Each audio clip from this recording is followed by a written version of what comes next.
A young boy wiping the dining table. He works with a smile. The sun is warm. The task is simple. And soon, he will receive his reward.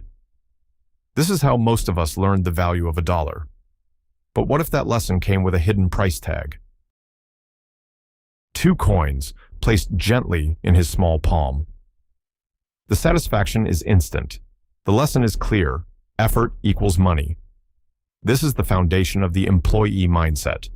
Work, then get paid. That is the deal. And what does he do with his hard-earned money?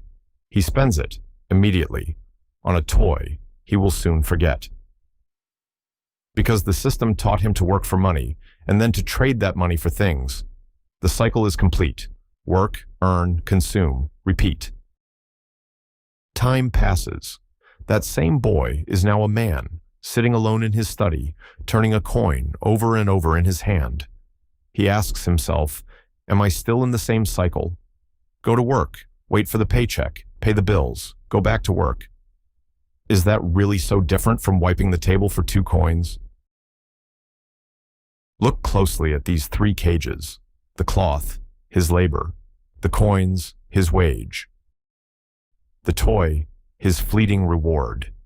3 cages side by side, and the child never learned to step outside them.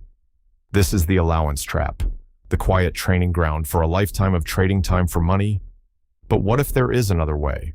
What if, instead of working for money, we could learn to make money work for us? That shift in perspective is where true freedom begins. Next time, we will explore what lies outside the cage.